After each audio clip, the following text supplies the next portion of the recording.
Hai guys, welcome back to my channel. Jadi pada video kali ini aku mau membahas tentang Permenkes nomor 43 tahun 2019 tentang Puskesmas.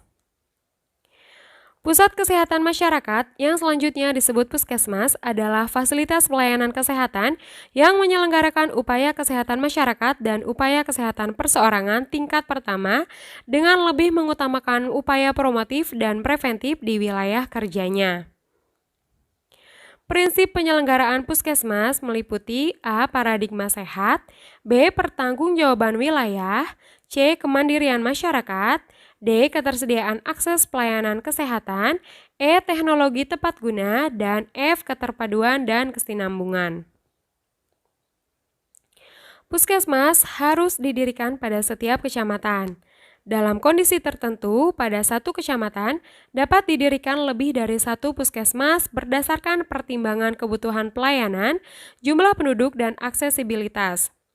Izin operasional diberikan oleh pemerintah daerah kabupaten atau kota berlaku untuk jangka waktu 5 tahun. Dalam upaya peningkatan mutu pelayanan, puskesmas wajib dilakukan akreditasi secara berkala paling sedikit 3 tahun sekali. Lanjut ke materi pembangunan kesehatan puskesmas. Tujuan dari pembangunan kesehatan puskesmas adalah mewujudkan masyarakat yang satu, memiliki perilaku sehat yang meliputi kesadaran, kemauan, dan kemampuan hidup sehat. Yang kedua, mampu menjangkau pelayanan kesehatan bermutu. Yang ketiga, hidup dalam lingkungan sehat. Yang keempat, memiliki derajat kesehatan yang optimal baik individu, keluarga, kelompok, dan masyarakat. Pembangunan kesehatan puskesmas dalam rangka mewujudkan kecamatan sehat untuk mencapai kabupaten atau kota sehat. Pembangunan kesehatan puskesmas dilakukan dengan pendekatan keluarga, yaitu meningkatkan akses pelayanan kesehatan dengan mendatangi keluarga. Fungsi puskesmas ada dua, yaitu menyelenggarakan UKM tingkat pertama dan menyelenggarakan UKP tingkat pertama. Kita bahas ya satu persatu. Menyelenggarakan UKM yaitu upaya kesehatan masyarakat tingkat pertama untuk menanggulangi masalah kesehatan dengan sasaran keluarga, kelompok, dan masyarakat. Sedangkan yang UKP adalah yaitu kegiatan pelayanan kesehatan yang ditujukan untuk peningkatan, pencegahan, penyembuhan penyakit, pengurangan penderitaan akibat penyakit, dan memulihkan kesehatan perseorangan. Kita lanjut ke pembahasan UKM dan UKP. UKM tingkat pertama dan UKP tingkat pertama harus diselenggarakan untuk pencapaian 1. Standar pelayanan minimal kabupaten atau kota di bidang kesehatan. Yang kedua, program Indonesia Sehat. Yang ketiga, kinerja puskesmas dalam penyelenggaraan jaminan kesehatan nasional. Dalam melaksanakan UKM dan UKP, puskesmas harus menyelenggarakan kegiatan 1. Manajemen puskesmas, 2. Pelayanan kefarmasian, yang ketiga pelayanan keperawatan kesehatan masyarakat, yang keempat pelayanan laboratorium, dan yang kelima kunjungan keluarga. UKM terbagi atas dua, yaitu UKM esensial dan UKM pengembangan. UKM esensial meliputi 1. Pelayanan promosi kesehatan, yang kedua pelayanan kesehatan lingkungan, yang ketiga pelayanan kesehatan keluarga, yang keempat pelayanan gizi, dan yang kelima pelayanan pencegahan dan pengendalian penyakit. UKM pengembangan bersifat inovatif dan atau disesuaikan dengan prioritas masalah kesehatan, kekhususan wilayah kerja, dan potensi sumber daya yang tersedia di puskesmas. UKP. UKP tingkat pertama dilaksanakan oleh dokter, dokter gigi, dan dokter layanan primer, serta tenaga kesehatan lainnya sesuai dengan kompetensi dan kewenangannya untuk memberikan pelayanan kesehatan. Pelayanan kesehatan UKP dilakukan dalam bentuk 1. Rawat jalan, baik kunjungan sehat maupun kunjungan sakit. Yang kedua, pelayanan gawat darurat. Yang ketiga, pelayanan persalinan normal. Yang keempat, perawatan di rumah atau home care.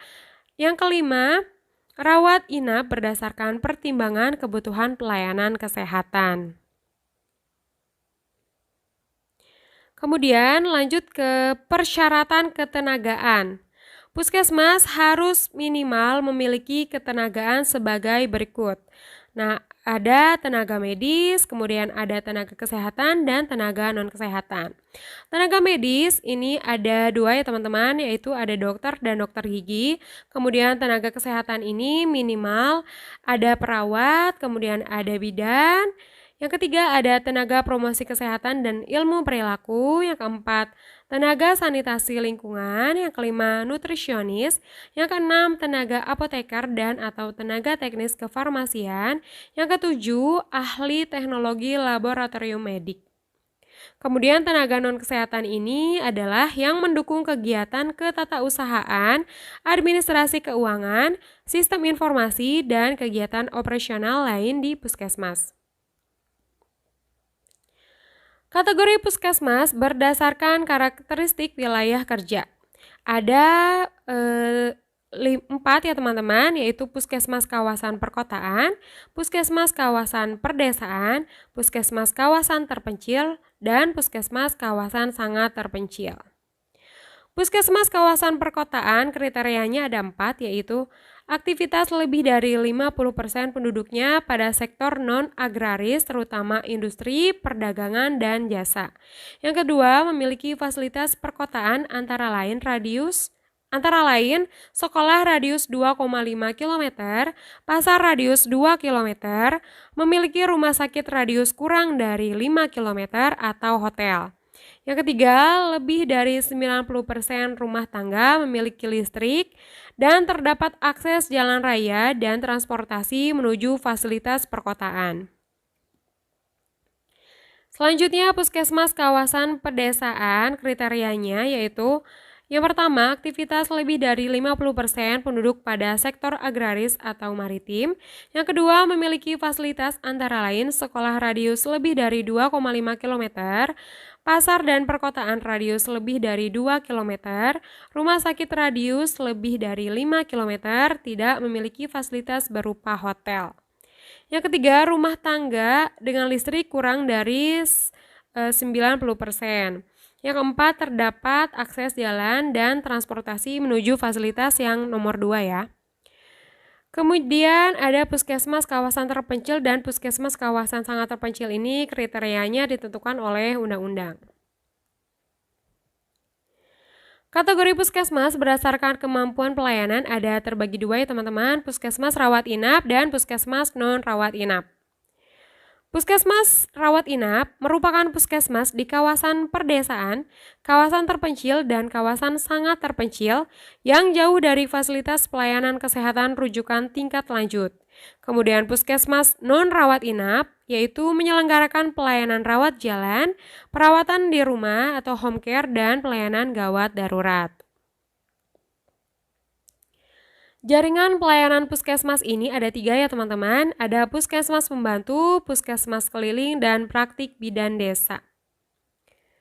Puskesmas pembantu memberikan pelayanan kesehatan secara permanen di suatu lokasi dalam wilayah kerja puskesmas. Puskesmas keliling yaitu memberikan pelayanan kesehatan yang sifatnya bergerak atau mobile untuk meningkatkan jangkauan dan mutu pelayanan bagi masyarakat. Praktik bidan desa merupakan praktik bidan yang bertempat tinggal serta mendapatkan penugasan untuk melaksanakan praktik kebidanan dari pemerintah daerah pada satu desa atau kelurahan dalam wilayah kerja puskesmas. Jejaring puskesmas terdiri atas upaya kesehatan bersumber daya masyarakat, usaha kesehatan sekolah, klinik, rumah sakit, apotek, laboratorium, tempat praktik mandiri, tenaga kesehatan, dan fasilitas pelayanan kesehatan lainnya. Rujukan puskesmas juga ada 2, yaitu rujukan upaya kesehatan masyarakat dan rujukan upaya kesehatan perseorangan. Nah, sekian teman-teman pembahasan tentang puskesmas. Mudah-mudahan bermanfaat ya teman-teman. Sukses untuk SKB-nya. Bye-bye.